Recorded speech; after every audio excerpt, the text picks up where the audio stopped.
From The Australian, here's what's on the front. I'm Claire Harvey. It's Thursday, July 24, 2025. Some members of the coalition want new leader Susan Lee to dump the party's 2050 emissions reduction target. And Nat's leader David Littleproud has indicated they could be on board. Mining magnate Andrew Twiggy Forrest has mounted a spirited defence of China and called for stronger ties between our two nations. He also wants the government to turbocharge investment in green energy.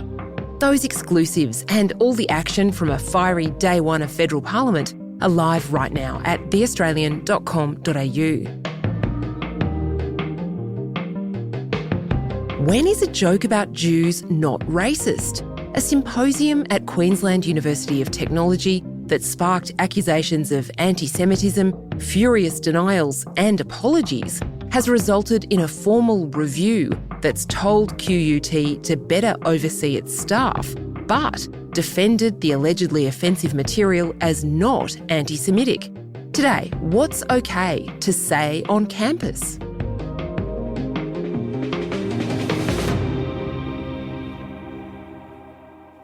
I present you with Dutton's Jew. Back in January, the Queensland University of Technology's Currumba Institute for Indigenous Studies hosted an event called the National Symposium on Unifying Anti-Racist Research and Action. It kicked off a big political stink. Some Jewish leaders objected to what they said was anti-Semitic material aired at the symposium. And Federal Education Minister Jason Clare called Vice-Chancellor of QUT, Margaret Shiel, to express his concerns. Shiel said she understood serious offence had been taken and apologised. QUT said it would remind its staff of their obligations to prevent racism or antisemitism on campus. QUT appointed a former judge, John Middleton, to review what happened. And here's what he's found. Neither the content presented nor the conduct of participants were anti-Semitic when taken in the context of the event. That's a voice actor reading Middleton's words. He also found this.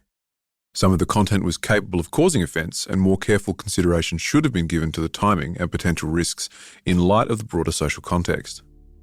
Exactly what was said and whether it was offensive is a matter of contention. And this controversy tells us something about perceptions of racism and antisemitism and about free speech on campus. So let's hear what actually happened.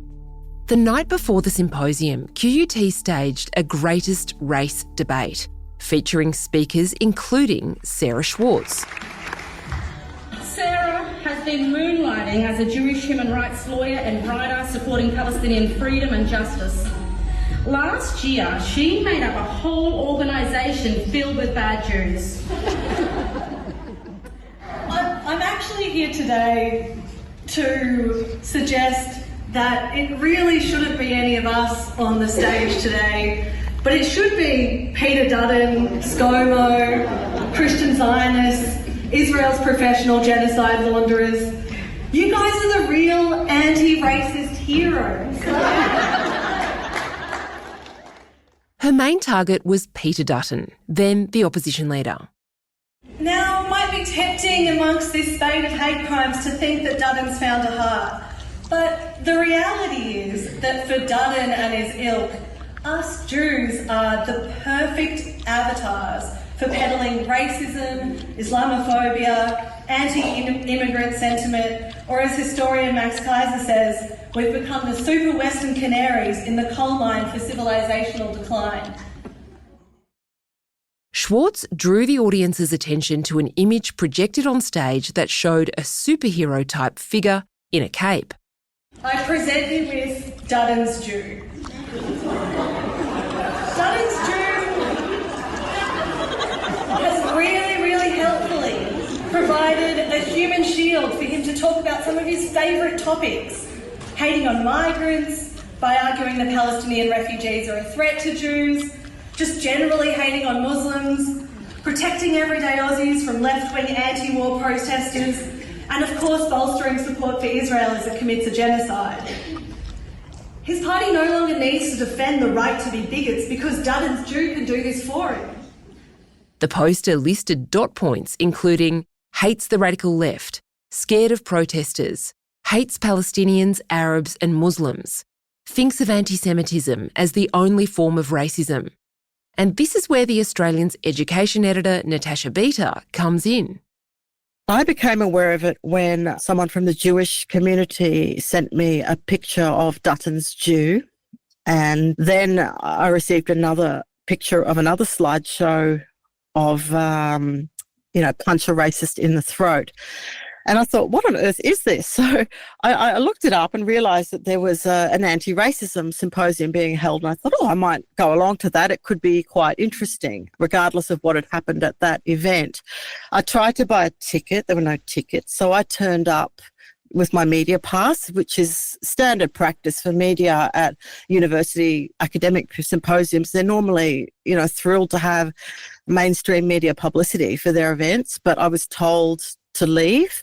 So I then stood outside. They had security guards there. So I stood outside for some hours, realised later on that the organiser had described me and a Courier Mail reporter as those assholes out there, and was sort of making out that we were some sort of threat.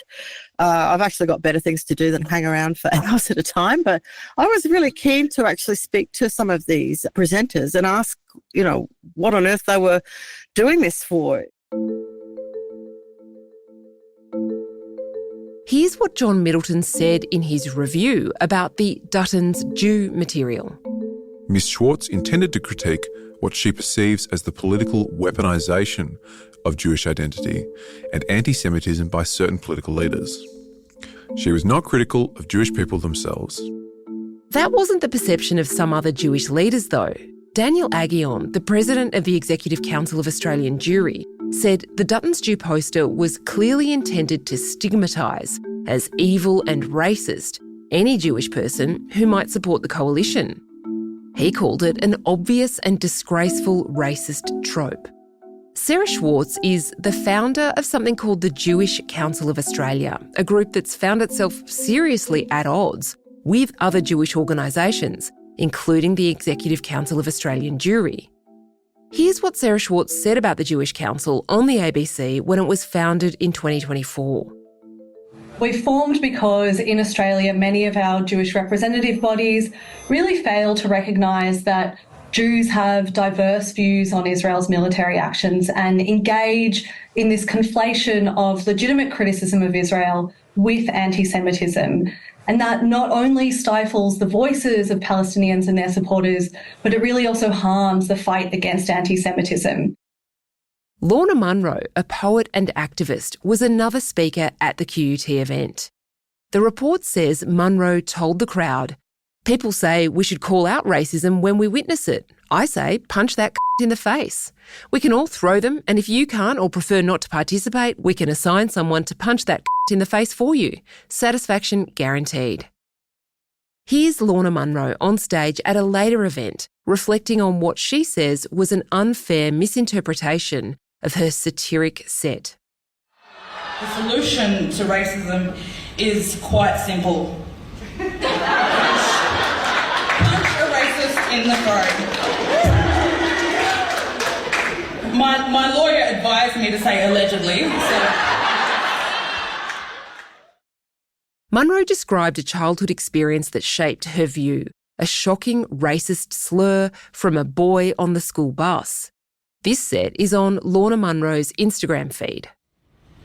I pushed past all the people to go back to him and his friends, did not say a word, and punched him square in the face. My mum thought it was the funniest thing ever when she got called to the school because I got in trouble for fighting boys at an all-girls school. It's safe to say that he never ever said a single word to me ever again. And I have never been subjected to racial slurs ever since, face to face anyway. Here's what Middleton said in his report. Miss Munro's presentation, while provocative in tone, was clearly satirical in nature and delivered within the context of a comedy event. She did not intend to promote physical aggression, but rather engage with cultural discourse through satire and exaggeration. Middleton's report said Schwartz and Munro were not anti-Semitic in nature, nor were they offensive to those actually present at the debate. While Natasha was hanging around outside the event, an associate professor from the University of Queensland, who was present, Yoni Nazarafi, said he felt unsafe at the closing session of the conference when a QUT staffer said someone who leaked the Dutton's Jew slide to the Australian should be ashamed. That prompted chants of shame, shame from the crowd. Here's Nazarafi talking to Natasha Bita at the time. You look very upset. How did you feel? Throughout this conference, I heard stories of people that were the only dark-skinned child in the room, in their childhood, etc. And here I was the only Zionist in the room. And vilification of Zionists is racism. So I felt that this was a racial attack on me, and an unfortunate one, because this is not what Australia needs now. Yoni was incredibly shaken. He was genuinely fearful, and this independent review has found that the organiser of the conference did, in fact, have a go at him. And then there was a chant that went up, shame, shame, and somebody yelled out, punch him in the throat. Now, I cannot see how, let alone an academic, this is meant to be an academic symposium. But in any workplace, is that an acceptable way to talk about things? If they had issues about somebody handing material to the media, it could have been done in a very different way to that. I have never covered any academic conference like it. Coming up, how this all fits into the picture of protest and debate on campus.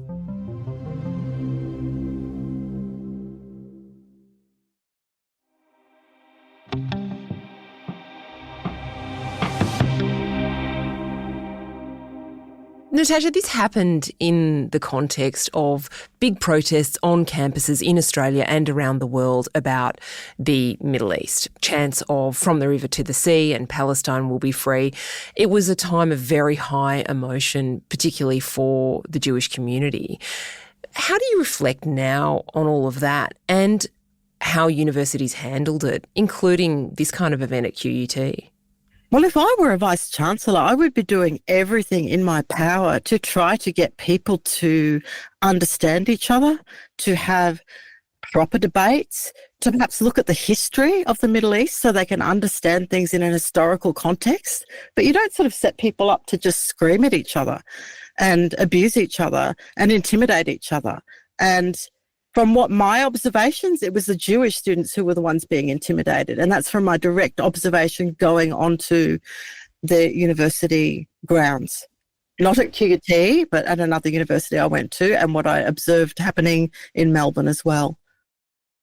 Directly after the event and your reporting, QUT apologised for having caused offence. Now they're saying they're going to implement the recommendations of this report. What practical difference do you think that's going to make? Well, they are saying that they have strengthened oversight of the Karumba Institute by requiring them to report to the Chief Academic Officer. I'm not sure why that wasn't happening in the first place. I think that, all institutes within a university surely should be equal and have reporting lines to the head honchos. They say they have adopted the Universities Australia working definition on combating antisemitism, but that was done anyway, regardless of this investigation. And they're saying that the rest of the recommendations relate to policy, process, staff training and event governance. So any matters relating to individual staff conduct have been addressed internally and with appropriate confidentiality. So it's basically, there's nothing to look at here. Would you all go away? It's all okay. I don't think that's okay. I'm just reading it. I'm even reading more detail of what was said thanks to the transcripts in this report. And I am flabbergasted that this has been happening. Not that even that it's allowed to happen, but that any academics would think that this is how you run a symposium that is advertised as fighting racism.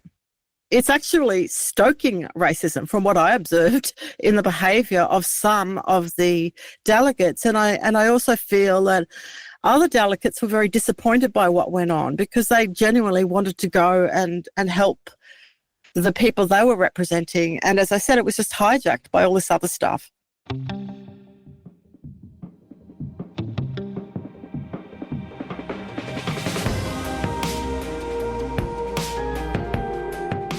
Natasha Bita is The Australian's education editor, and you can read her reporting anytime at theaustralian.com.au.